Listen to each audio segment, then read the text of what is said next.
The planet is Arrakis, also known as Dune. Welcome back to Retro Wednesday. This is Dear Hanger. This is Mike. Today I want to talk to you about the 1984 LJ in Dune line. We're going to cover the entire toy line. There's only 6 figures, a vehicle, a few small motorized ones, a couple of role-play items. So we're going to get into all of this, go into each one of these. But the recent movie that came out this year was a pretty good movie. It was a good representation of what the original was, but I think it improved on it quite a bit, and it's going to be like a 2-part movie. And there's more modern stuff we're going to get into. There's unreleased stuff we're going to get into. So we're going to talk about all this Dune on Retro Wednesday coming up.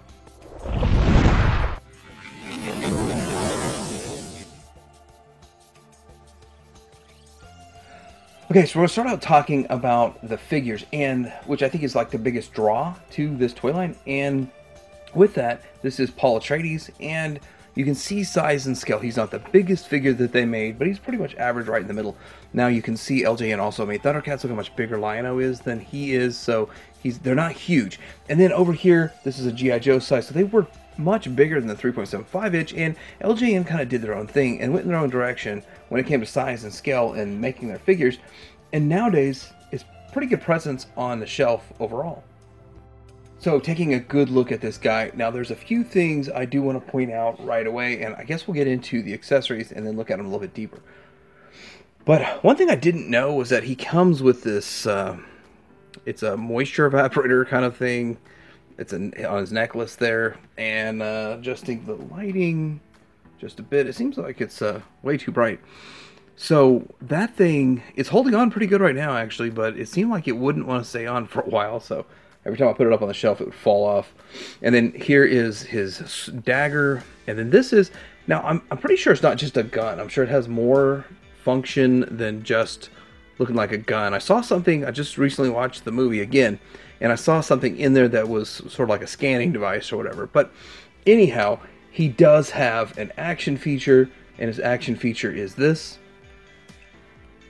So that when he gets into that dagger fight. There's a lot of dagger fighting, and yeah, it's not sword fighting, it's dagger fighting in this movie, so it's kind of cool. Now, looking at him as just a figure, let's get in on that head sculpt. Now, it's pretty close to the actor, but not exactly. It does look like a very, looks like an older version of the actor for Paul Atreides here. And of course, the military outfit, I would kind of think all they would need to do would swap the head, and then they could put on some different characters that were wearing the same uniform, like maybe his dad or whatever. But anyway, here he is from the back, kind of bland and simple. So they do have that battlematic kind of action there, and it is kind of strange how the way they made the legs, it does look like it's kind of a coattail kind of a deal. But one of the things about this line, though, you're going to hear is that Dune really doesn't seem like it's a movie for kids. And although it is, in a lot of ways, trying to knock off Star Wars, it really doesn't achieve a full Star Wars knockoff. But anyhow, there's some elements we might touch on as we go. I will take the boy man. He shall have sanctuary in my tribe. So next up is Stilgar. He's the leader of the Fremen. Basically what the Fremen are the ones that live on Dune. There are the native people living on Dune and trying to sort of protect the planet in a way. And Dune also has the big old sandwords. And with this, Atreides are allegedly the good guys and Harkonnens are the bad guys. Overall, that's kind of a very oversimplification of everything, but these are sort of neutral in the middle, and they're just living on the planet. So he's the leader of them, and as you can see, sort of kind of what we saw with Paul and his little accessory is just molded into his face. That probably would have been smarter, but yeah, that weird little necklace accessory is so hard to come by. And here we go with, he has a shovel. So, I mean, I actually don't know why they put a shovel in as an accessory. Here is his gun. Now, the thing about his gun, or blaster, or phaser, or whatever this thing really is, this is something that is a role play. So when we get into the role play, this is one of them. So you can kind of connect the character to the item, and so it's not as big of a mystery. And then this is kind of a grappling hook, a double hook grappling hook. So it kind of connects on his hoop, this right there. So overall, kind of a boring looking figure, though. He's just brown. He's got this strap on him, and if you look to the back there's the same strap. So that's really all he's got going on for him. There is some molded detail, like in his abs and all that kind of stuff. It really does match sort of the show, the movie. So it's a decent looking figure. It gets the job done, but at the end of the day, it's kind of boring. But I think this one comes with 3 accessories. That's the most that come with a figure. I think there's one other that come with 3 accessories, but overall, pretty decent figure. And the modern iteration is way different.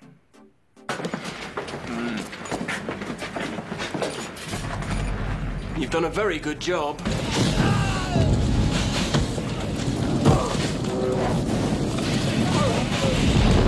So next up we have the Saruko Warrior. I think I'm saying that wrong, but anyhow, this is one that you might want to troop build.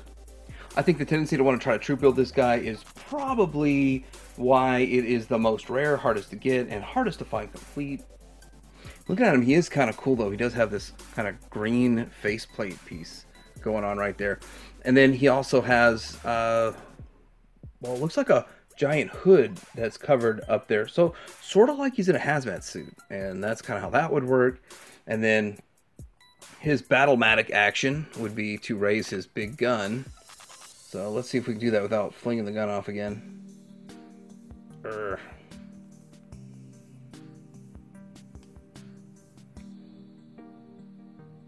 So, once he has a gun on it, it really does not want to go. It doesn't want to go. He also has a smaller, like, laser blaster with strange looking green triangles upside down, inside out. But it's kind of like a power-up beam kind of thing is the way I look at it. And then moving on down, he's got this little belt, and so he's really 4 POA. He's only a 4 POA. The other ones have head moves on all the rest of the figures. This one does not.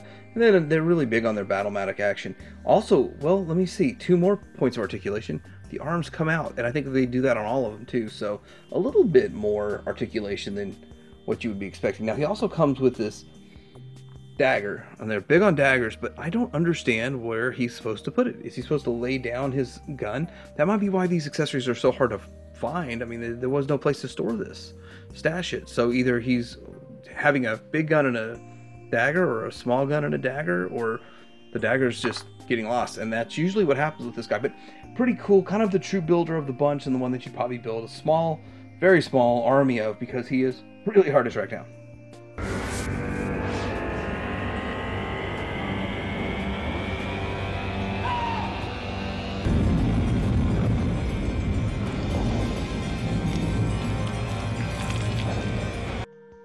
Next up, we're going to take a look at Baron Haronnen. And Haronnen over here, brightness. Okay, that's a better angle on it. This is a pretty good likeness of the actor also. And so these are the bad guys that were originally on Dune or Arrakis. And what they did was they were mining the spice, which was the term spice was taken straight from Star Wars. And his arms go like this. In the movie, he does kind of float up. This whole suit is a flying suit, so he can fly. And since it is like the year, I don't know, 20,000 or something crazy. It's not 2000, it's year 10,000. That's what it was. So it's way in the future. So they have some really futuristic stuff going on. He also comes with a belt. I didn't realize this was a removable belt, but it is a removable belt. I thought it was just molded in. So that's interesting. Kind of strange. And then to me, it feels like he comes with the least. You kind of get, because he's so big in the size, so to keep it the same price point, less accessories, so that's how it works. But in the film, like, his face was all full of all these little sores and splotches and stuff. They should have thrown some paint apps on that, but they didn't. So he does look like a much better looking figure without all that nastiness, but in the movie, then yeah, he had a bunch of nastiness to him. So he is a big figure, though. He is huge, and for whatever reason, seems to be one that is a little harder to get to. I guess you could say that about all these figures, but for the most part, still, Baron Haronnen. And let's look at the next one. All right, next up we're going to take a look at Ravan. So, with him, so he's one that there's a couple interesting points here.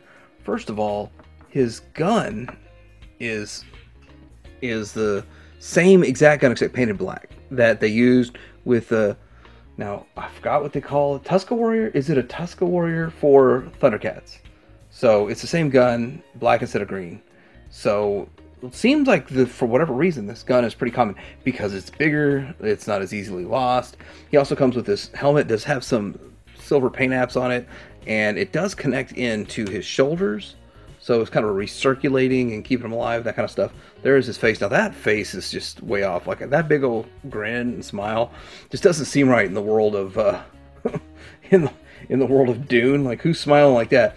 Well, when we get to the next character, that guy likes to smile a lot too. He's kind of a crazy smile. Now with this, now I would not advise to do what I just did and stress those, but it kind of gets this whole thing going on here. This is the Battlematic action. There's other things like Dune used Battlematic action. That's LJN too. So kind of hearing that whole Battlematic gimmick thing going on, and they use it in this Dune toy line a lot. And overall, the costume looks almost exactly like the movie too. So when you look at it, although it's not the greatest figure on the planet, and these figures aren't the best figures in the world, they do match the show very well. I have to give that to LJN, and they stand really well. I do want to point out that his dagger is different than the one that came with Paul, and as I was collecting these, I really thought they'd be the same. But this one's like a bit thicker and bigger, and it has some kind of little like points on the end of it. So it's its own design, and the paint scheme's a little bit different. So strange how they made all these different accessories for each figure.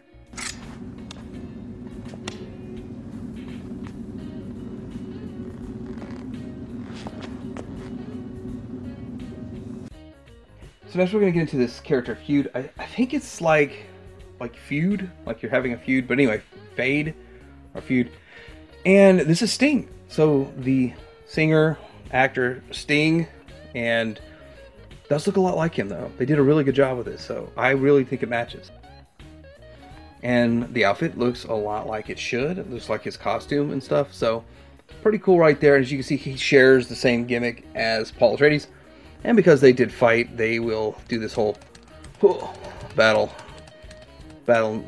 thing there. And this is not his dagger, it's Paul's. So the thing is that I never tracked it down. Like, I got him without it, and I just never came across one. So I'll show a picture on the screen, and that's gonna have to do for now. I guess.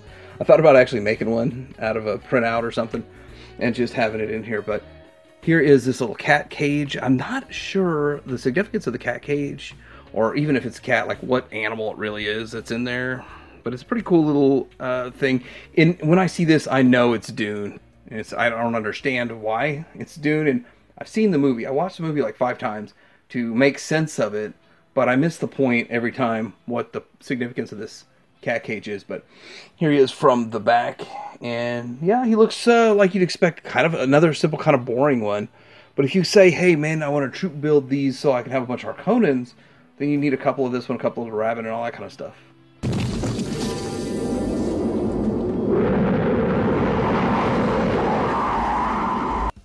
Now we're getting into what I think is probably the coolest yet lamest part of this toy line. Well, I don't know. It might not be quite the lamest, but it's pretty cool. It's sandworms, the Dune sandworms. This is what you think of. This is what I think of. When I think of Dune, I think of the sandworms. Now, this thing is probably a 1/1,000,000th scale. It is way too small for the toy line, but for displaying them, I'm happy it's this size because it's easy to display them. But really, this thing should be about 25 times the size, and really all you'd be able to display is maybe the head, like a Sarlacc pit. Really, these are basically like Sarlacc pits, except the entire worm, and it can grow as long as 400 meters. So it does really only do 2 things. First off, it's kind of a rubbery here, and you can probably put a figure in there and like make them stick in there. But you have articulation, so you can get it to do all of this or whatever you'd want it to do. And then on the tail, you have articulation there. It's made of more or less, it's not super soft rubber. You can squeeze it a bit, but it's not ridiculously hard either. And so getting it to like you saw me having it stand on its own, you just kind of twist it around like that, and it can counterbalance itself. And so that's really all it does. There's no biting feature. There's no way to stick something in his throat, which is good. You don't get anything stuck in there. And it feels like it's pretty solid. They hold up to some sort of a beating. So not a bad toy overall. I just really wished it was bigger. And if in the McFarlane line, maybe they'll make a big one. Maybe they'll make one that is at least just the head or something like that. Maybe it's a Build-A-Figure. Ooh, Build-A-Figure. That'd be cool. Report 1. No contact. Report 2. Negative. Report 3. Negative, sir. Report 4. No contact. Repeat, no contact.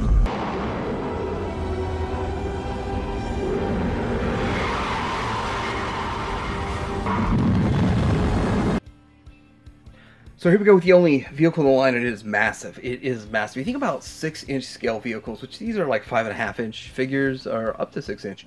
6-inch scale vehicles, and you kind of look and you think they're huge. It's got this giant wheel on the back, and looking up here, it's got a whole bunch more stuff going on. It's got kind of a one-man pod kind of deal. Something this big I thought would accommodate 3 or 4 figures, not just one figure. And I truly don't 100% know what they were thinking when they made this thing, but we're going to take a look at it real quick and kind of see what it does. Number one, it rolls. Okay, why is it not rolling? It rolled earlier really well. And so it's got the giant wheel in the back, 2 wheels up front, and then this wheel here, and this wheel here kind of can fold up too. So I'm not sure what's the point of that. I don't have no idea. Also, we have in this controls here, there's a whole lot of like built-in kind of stuff. You can see it's got a seat and computer panels and fire extinguisher or whatever, all kinds of good stuff going on inside there. And then you can fold down this cover so that he can escape all the harsh climate of Arrakis and all that kind of stuff. And then it does rotate. This whole thing, this whole pod rotates. These appear to be some sort of guns that are floating and movable. And then it has this weird function where it comes up and it just kind of sits like this. And then you can open it up and you can still rotate it. So you can have it in a secondary function. I have no idea. I don't know the point of this. Maybe it's just they were thinking outside the box. They were looking at the design and let's go ahead and with this design make it do this. So I'm not sure the whole point of it. Then these things can kind of fold down, which I don't know why you'd want them to. But it's a weird vehicle. And, you know, for that, it's obscure and it's one of... It's the only vehicle that I've seen that looks like this, and it's just really crazy. I'm not sure what they were thinking when they designed it, but there it is, and that is the Spice Scout. We do see this blown up in the show. Like in the show, we see this thing, well, not so much blown up, but devoured by the sandworm. Repeat, no contact. So the big one's called the Spice Scout. This one's called the Sand Scout, and so this is a series of really small ones that basically are motorized. You put, I think, 2 AA's or AAA's in there, and then flip the switch on, and they go. And they probably go real slow. I do want to show, this is my only card back, so I'm going to show some stuff on this card back. But this is the Haronnen vehicle. This was actually a prototype. It was going to be in the next series, Series 2 of it, but they canceled the line. Looking back here, okay, so this is going to be kind of fun. We're going to look at this. So there's all 6 figures. Then they have all 3 of these. Now, we looked at this one, and then these other 2 are ones that were produced, and you can still get them, and they just basically all do the same thing. They're motorized, the Sand Tracker and the Sand Crawler. Sand Roller. This one's called Sand Roller, but it says Sand Scout. But this one here, it says it's the Sand. On its card back, it's called the Sand Roller. See, very inconsistent with that. Now, we do have these 2 guns, as I showed. This is one that we had already, I think, with Stilgar's gun. And then we have this one right here with the Saruko Warrior. And so those are large ones that you can use. So that's pretty cool. Top secret. That's the sandworm, by the way. Top secret. Now we know the secret is finally out. So speaking of the unproduced stuff, there was that ship that I showed. And then there's a couple of figures. Now I'm not sure who the female character is in the picture, but there was basically Paul Atreides' trainer, and so with that, he was planned, and that was played by Patrick Stewart, who was also on Star Trek as Jean-Luc Picard, the captain. So would have been really cool to get that figure, and it does look like they made a really good likeness of him and all that kind of stuff. So maybe one day somebody's going to make unproduced Dune, but I don't know if Dune's big enough. I mean, there's a lot of stuff going on with Dune. They are making some newer ones. McFarlane is making their own line. They made what was, I think, 5 figures, and then you have a 6th Build-A-Figure, and you have a giant Harkonnen and all that kind of stuff. So I did pick up a set of those. I haven't opened them yet because I just hear nothing but bad things about them. I don't know why people are hating on them, but I actually don't have a place to display them. So why open them and not display them? So with all that, it still looks pretty cool. If they go further with it, I might have to develop a place to display them. That might be kind of cool. Maybe integrate a couple of the characters into the vintage display and all that kind of stuff. So still, it's pretty exciting that these old vintage toy lines, especially the ones that are obscure and nobody cared about back in the day, are getting a refresh these days. So I hope you enjoyed this quick look at the Dune line, the 1984 LJN toy line on this Retro Wednesday. So that's kind of trying to show you everything that was part of the toy line, the entire toy line.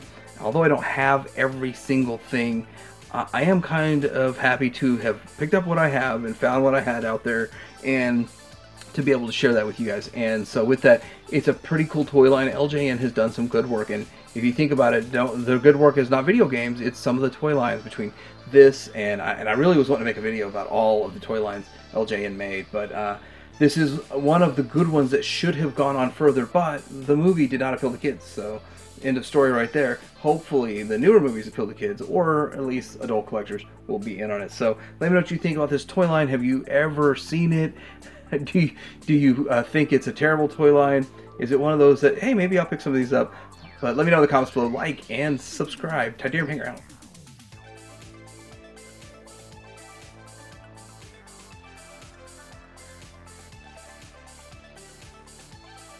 As the Fremen, who have long held a prophecy that a man would come, a Messiah, who would lead them to true freedom. Did you find anything? I mean, Paul Atreides. We want him killed. In the 2 standard years that followed, Muad'Dib and the Fremen brought spice production to a standstill.